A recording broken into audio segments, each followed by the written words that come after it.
If someone was trying to design a system where across generations, neighborhoods remain unsafe and families stay poor, mass incarceration would be it. The United States locks up more people than any other country, and the results are broken families and communities that are less safe. 2.2 million Americans are in prison or jail. I've heard so many families say, I've lost almost everything, financially and emotionally, trying to hold on to my child in the prison system. Families nearly go broke spending money on court costs and fees, fines. And then when folks get out of prison, it's almost impossible for them to find employment, housing, and education. And this is happening primarily in communities of color where families are already struggling to make ends meet. Every year, this country spends $80 billion on mass incarceration. We know how that money can be better spent, and this is our once-in-a-century opportunity to make it happen. We are organizing a national movement for justice reinvestment. That means less money spent on prisons and punishment, and more money spent on schools, jobs, and healthcare. We're working with organizations in states across this country to build power in poor communities and communities of color that have been hardest hit by mass incarceration. We are launching Half the Sentence, Twice the Success campaigns, which would reinvest savings from sentencing and jail reforms into education and job training. By helping people find work and reuniting families, we will build safe and prosperous communities.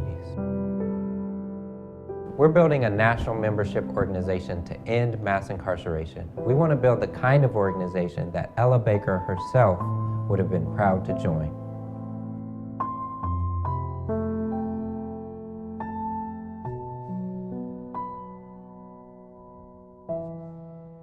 I am so pleased to be here to see so many wonderful faces.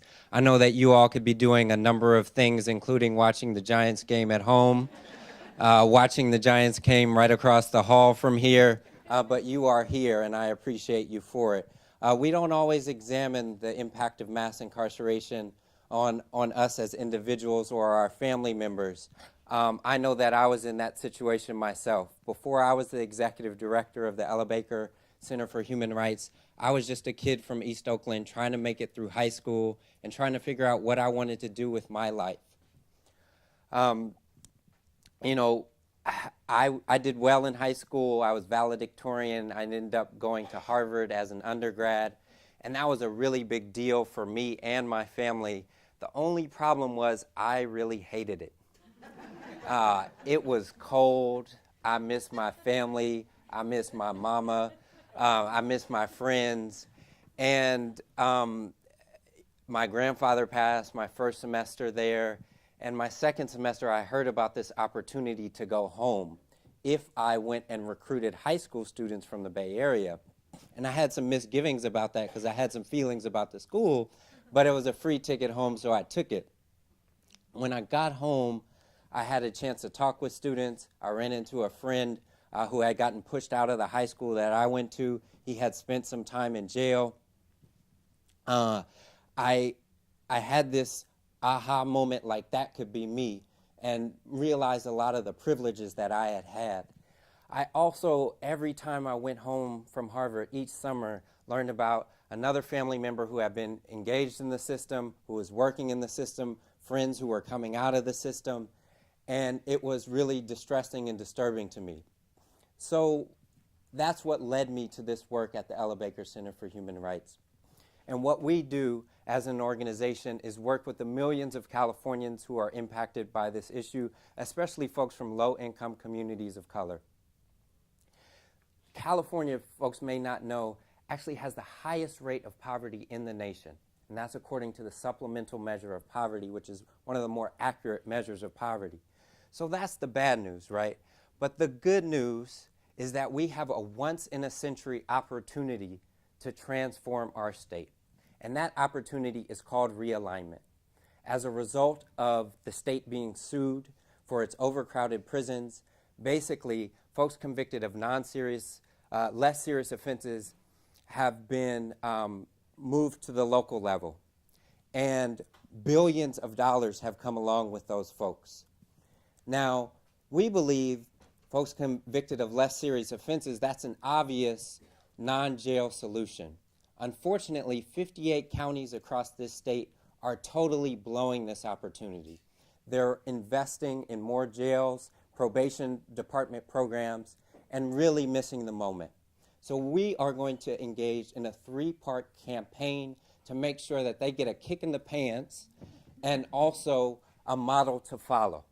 Because what we know is that they need both of those things. So the first part of our 3-part campaign is state-level organizing and advocacy to ensure that realignment funding is directed towards living wage employment opportunities as well as wraparound services so that people not only get out and get jobs, but they can also retain those jobs.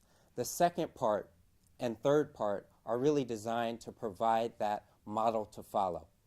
The second part of our campaign is local organizing to ensure that Alameda County moves 50% of its resources towards jobs and restorative justice programs like the ones you just described. And we're working with Community Works West to move that forward. The third part of the campaign is one of the ones that I'm most excited about. In partnership with the Restaurant Opportunity Centers United, the Ella Baker Center will launch Restore Oakland, a multi-use, multi-purpose hub for restorative justice and restorative economics. We know that this burgeoning food movement is an opportunity to get folks into jobs and into career ladder opportunities. And the restaurant industry has done better than most in actually hiring formerly incarcerated folks. So, in addition to Restore Oakland housing this community and worker-run restaurant, it will also be a home for restorative justice programming.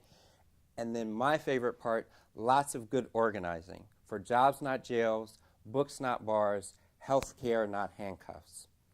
Now, a lot of folks said that's pretty damn ambitious, and it is. But I want to let you know that we can do this.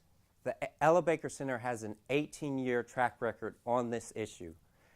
In Alameda County, we helped defeat what would have been the largest per capita juvenile hall in the country.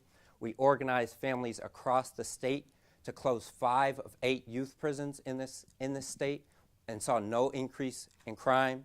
We also banded together with firefighters and teachers, minorities in law enforcement, a nonprofit group, nurses, and others to defeat Proposition 6 in 2008. It was a multi-billion-dollar, dumb on crime, tough on the budget initiative that voters like you all defeated by some 70%. There is a moment right now to transform our state, and we need your support to meet that moment. We can not only break the cycle of poverty and incarceration in this state, we can also transform California as a whole. Let's team up. Let's make it happen together. Thank you.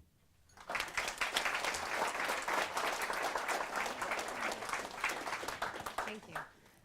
I have 2 questions. Sure. And the first is exactly if you get a funding stream, exactly specifically where is that money going to go? Sure. And the second part of that question is how are you going to measure or collect outcome data so that you can then present it to your funders and say, Sure. This is what we did? That's right. So we are a policy, advocacy, and organizing organization. And the work that we do is really driven by families, young people, in alliance with some of the other organizations that are presenting, as well as in alliance with other interested parties. And so what we do is hire individuals who go out and do the work of building the political will using media strategies, using policy advocacy strategies.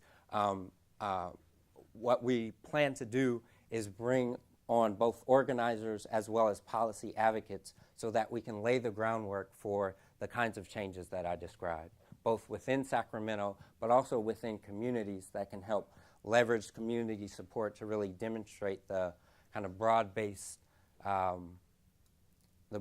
support behind a change agenda. And the second part of your question is we really measure our results in terms of dollars and cents. And so right here in Alameda County, in terms of the the second prong of the campaign, we have a baseline in terms of what Alameda County spent last year in terms of probation department funding, jail funding, and we are going to measure our success in terms of how much we can move that needle forward. So last year it was around 25%, and we're shooting for 50%. So our metrics are pretty well defined in terms of that. Another question. Outside of funding, what Sure. other types of partnerships are you looking for or support that you think a membership like this might be able to catalyze or provide for you? Sure. I did a Google Tech Talk a couple of weeks back and got asked a similar question. And one of the things that comes to mind in particular in terms of Alameda County is their data is just terrible. So they can't tell you, they have, one person might go through 10 different agencies, but they can't even, those agencies can't even talk to each other. So we would love to be able, as part of an advocacy strategy, to be able to say, look, we have a team of folks who are ready to solve that problem for you. You just need to collaborate with them. And they may not actually take that offer, just to be honest, but at least it puts them in the position where they have to respond to it, and then we can, continue the advocacy until they see the wisdom in that approach. Thank you. Yeah. Thank you.